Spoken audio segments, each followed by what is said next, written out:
Inside of this box there is another box which will let you turn any bike into an e-bike. Almost any bike.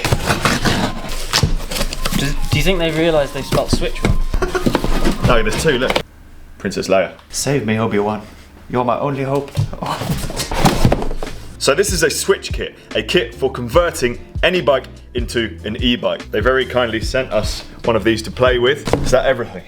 So we've got two boxes. Eco? Must be made of like leaves or something. What is this? It says Switch Kit Eco, and when you Google that, stuff comes up, but it's all eBay and Amazon. It looks like this is probably an old model and they don't do it anymore. Here you go, guys. Here's a video about a thing that you can't buy. So this version that we have that you can't buy has a 35k range, which is more than the ones they have on the internet, but it's heavier. Power pack start guide. What I've learned. Look. What's that? Oh Jesus. It's like a swab of some sort. Something I've learned from building bikes from Nick Vieri is charge your batteries. We don't know if this has come charged, so get it plugged in. Right. UK plug. Something I've noticed, which is quite rare for the cycling industry, is there's very little plastic in their packaging, which is good. I think it's pretty much literally just that, and presumably some parts of their actual product they're selling is plastic. That obviously has a use rather than going straight in the bin. Whereas all the boxes and the internal packaging, it's just all cardboard, isn't it? All of the zip ties. Other little boxes have handlebar mount. More swabs! Ooh. What are they for? Clamp for the handlebars so this thing fits on, and then the box there is going to clamp to the front. Cable ties, 2 sets, like a ring with a sticky, metal ring, and then some other clip things. It's actually not that many parts, is it?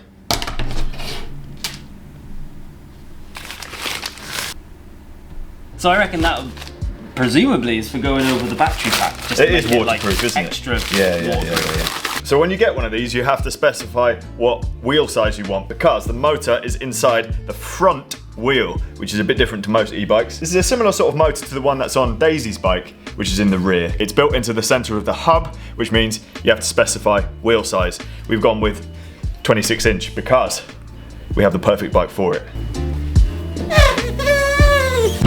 The legendary Scott Sawtooth. Jimmy, we've got to take the weird tyres off. Oh. Hey, for tyres, that was so hard to put on. That was the easiest thing ever. That's literally 30 seconds. This is why they're not safe. Sorry, this is a throwback for a previous episode. These holy tyres, they took about 2 hours to put on and they took about 20 seconds to take off. This is why they're not safe to ride. If anyone wants to buy these, straight on eBay. So just for reference, this is 1,037 grams for the normal front wheel. This one we're expecting to be heavier because it has a motor inside. Yep. 2,886 for the wheel with a motor. What next? Well, we could read the instruction manual. Or we could just go for it. Or we could just go for it. Really nice instruction, like nicely printed. Is this where we've got to now, where we're reviewing the paperwork that comes with it? People want comprehensive review. To be fair, the last thing, the double disc wheel that we did, it basically came with nothing apart from a QR code. So yeah. This is the extreme opposite. It comes with 3 books. We're going to have a competition to see who put the tyres on fastest. 3, 2, 1, go. Face forward.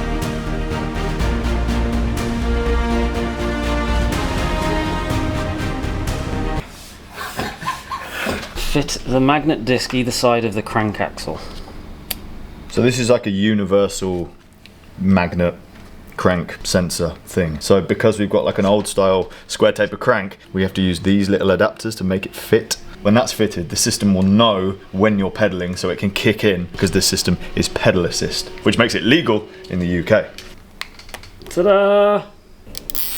You sure your bike's not bend? Magnet sensor is now in place. You can see the disc here, cable tied onto the back of the crank arm. So now we have to attach the pedal sensor so that presumably when the crank's going around, the magnets are aligned. So this circular bit with a weird little target on it needs to be perfectly matched up to the magnets, and then we stick it to the frame, zip tie it so it's extra protected, and then this goes somewhere, which we are yet to find out.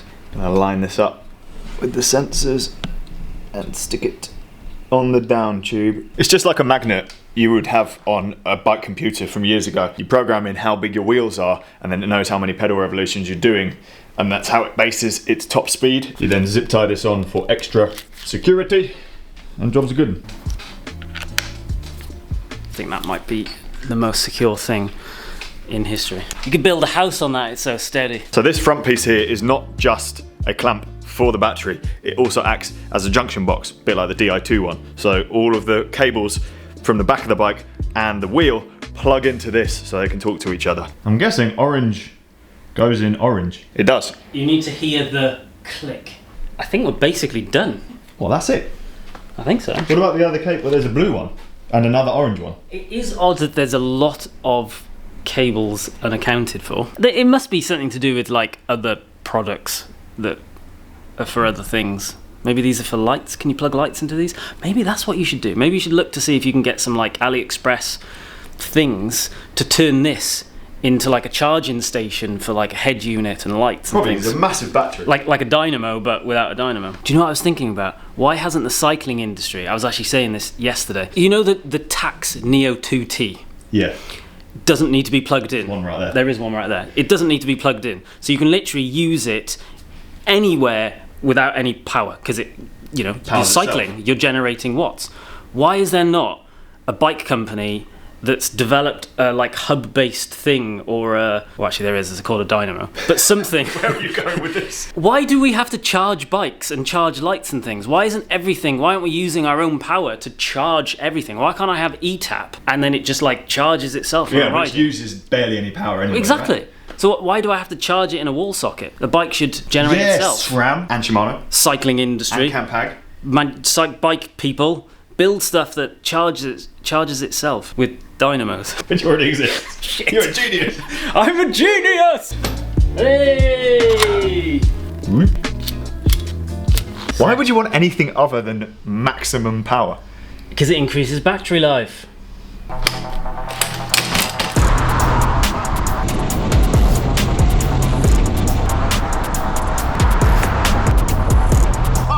It's so powerful.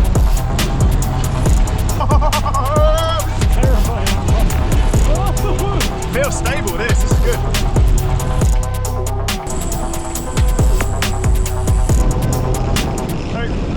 I need a bigger chainring on this now. I put a dinky one on because I was like, oh, I'm only going to put it around, but now I can do 15 mile an hour everywhere. This is great. Because it's front wheel, most e-bikes are rear wheel. I wasn't sure if it was going to have enough traction, but I guess the bike's quite heavy anyway. The wheel, the pack and the wheel add a bit of weight, so it does grip. Ah, yeah, of course. I'm going to give it some more testing on the route home though, because that's uphill and gravel. Obviously, got the power setting on 100%. That is the only setting I'm ever going to have it in.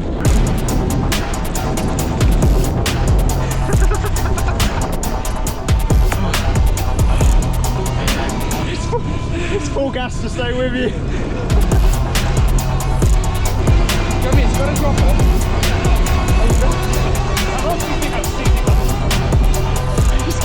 Why are you out of breath? You said high cadence and I traditionally...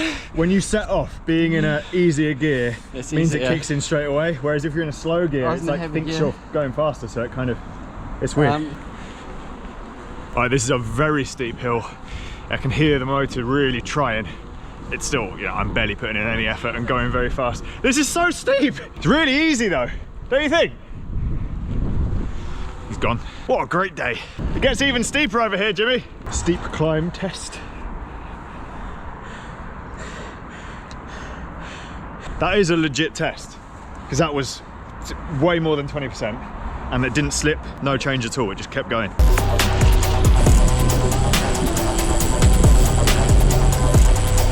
Is it noisy? Can you hear it? Yeah. Because in the studio we were like, oh, it's really loud, but outside it's a lot better.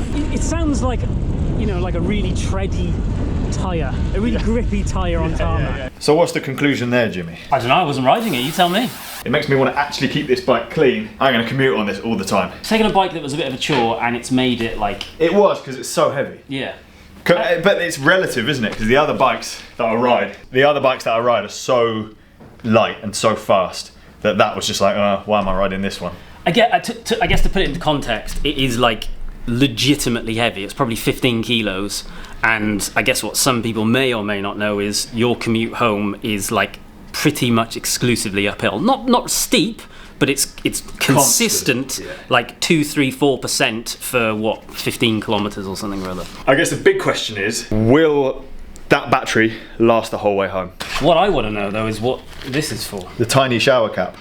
Yeah. How long did it take us to set it up? Not very long at all. It was actually very Yeah. Considering we were, like, obviously we're filming stuff at the same time. There's only 2 of us here. We're taking it in turns with the camera. So it slows you down. At least it would be twice as fast for someone to do it if you were focused on the task.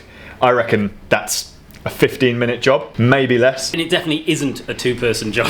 No, 1 person can do it, absolutely fine. The trickiest bit is getting the magnet sensor stuck in the right place, because we noticed as soon as you were too far away, it wasn't picking up the little wheel that you put behind the crank, and you need it very, very close for it to work. Once that was set up and cable tied on, seems fine.